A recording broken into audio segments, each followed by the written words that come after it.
The goal today is to get this off of the drive. In order to do that, I need to do a couple of little bits, which I'll show you in just 2 seconds. The reason I want to get it off the drive is so I can get it ready to take the engine out, because after that's out, the coilover's coming off, strut braces, and then the car's being scrapped. There's not going to be much left of it, so it's better to just sort of, make a little bit of progress today. So what I need to do is fit the spare wheel in order to pretty much move it, and I also need to fit the switches as well so I can actually start the car up. And then after that it should start up, and with great difficulty it might move. Might put the steering wheel in temporarily because there's no steering wheel in. I was going to use mold grips, but steering wheel will probably be better. Let's go outside and give it a go. Right, so yeah, I need to do these up. I actually might have to pull this bit of the bumper off so it can actually move it, or I'll just get a hammer and just smash it off, to be fair. That'll probably work. Yeah, just smash it off. And then I need to do the steering wheel and the switches in the middle, wire them up really quickly so that the car can actually turn on and move. And then we should be okay. We should be all good to hopefully just get the car up there. I don't think we're going to have too many problems with that actually, so let's give it a go.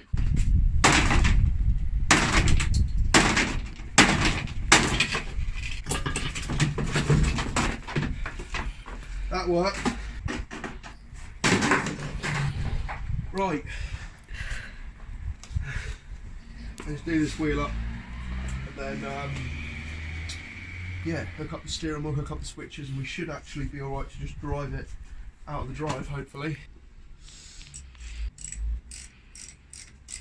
I'm only going to do it up in 2 because it's moving like 2 centimetres, so I don't really care, but just enough so the whole wheel doesn't fall off.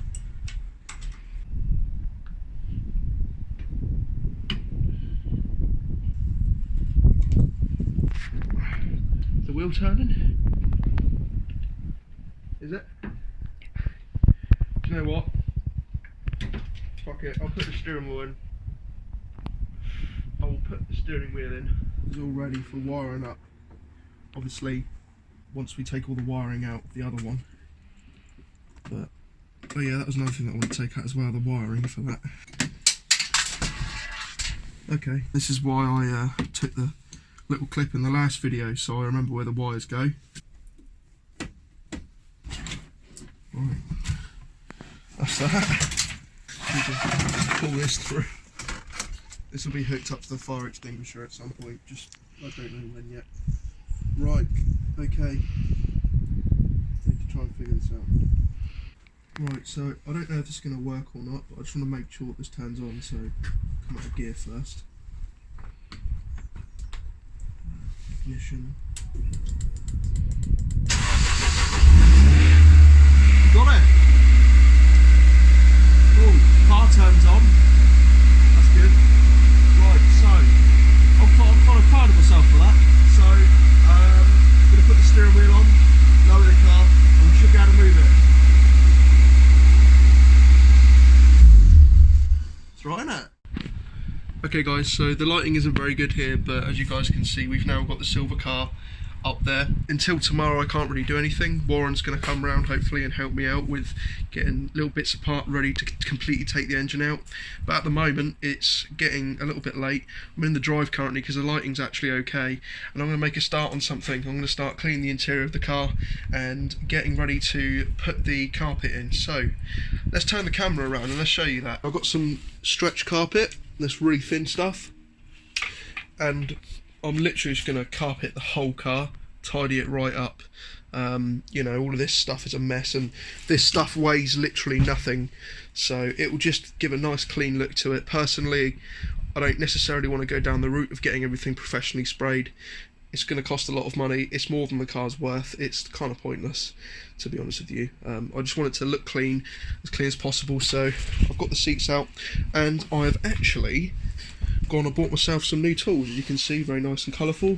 I've got myself some Sealy sockets, which I needed, and some spanners, which I needed as well. So the goal at the moment is to just literally clear out all the stuff, probably put it into a bag, get the Hoover out and get, you know, scrub away some areas, maybe with a little bit of washing up liquid, clean it up, and then we can test out the carpet and see how it's going to go in, and we may even be able to fit it tonight. It depends on, you know, how much I'm gonna have to do really. So yeah, let's get started. I've cleaned out the car, hoovered it as much as I can. I've also got a little friend here, the light. So we're going to be, working a little bit through the night. Just doing a little bit of work in the cold. So we're going to try and start fitting this.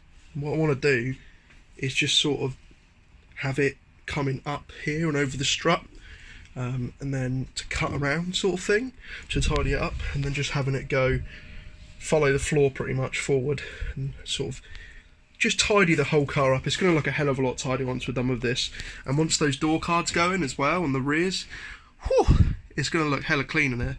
So yeah, let's give this stuff a try. I'm going to have to obviously move all of this, but we'll get the scissors out, we'll get the Stanley out, and we'll see what we can do.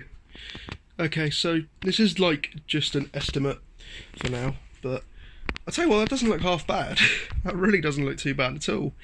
Obviously I need to stick it down and stretch it into all the corners and all of that good stuff, and we will be doing that. But if you guys just bear with me a moment, I'm just trying to figure out the best way to do this. So I might have to cut some excess off of some areas, really get it in these bits here, and it seems to take shape quite nicely, as you guys can see. So I've just dropped my torch down there somewhere, so I need to find that first, and then we'll give it a little go. We'll see what we can do, and hopefully it will turn out looking quite clean, and then all the holes that we need, like for the seats and stuff, we can sort of try and mark out, cut them, struts and everything, just to tidy things up a little bit. Let's see how it goes. Alright, little update. So I've pretty much just done this rear section here. It doesn't look perfect, but I'll tell you what, it looks a hell of a lot better than it did. I'm pretty happy with how that's turning out so far. I've got to sort of push it around and mould it in, and it's not going to look perfect, let's be honest now, but it's going to look, like I say, a hell of a lot better than it already did. Yeah, I think that's going to look really clean after it's done. So we've got this far. I think I'm going to stop for today. Pretty happy with the turnout. Sorry about that. Pretty happy with the turnout so far. Obviously, it's not anywhere near complete yet, but so far so good. Got the gear knob through, got the handbrake through, and we'll start on these tomorrow on the sides. But I thought I'd just do the floor for now. Actually, it's a lot easier to do it that way, and then work out everything else, later on. So yeah, that's going to be it for now, guys. Wrapping up today's video, we managed to get the crashed car off the drive, so it's all running now and it's ready to have the engine taken out, and we have also started to carpet the MK5. So yeah, that's everything for this video, guys. I hope you enjoyed, and well, we've started getting the engine out. I guess we've got it running, we've got it moved, so we're going to start taking it out tomorrow. So hopefully we got some footage there for you. But yeah, that's all for today's video, guys. Until next time, you stay frosty, and I will see you in the next video. Goodbye.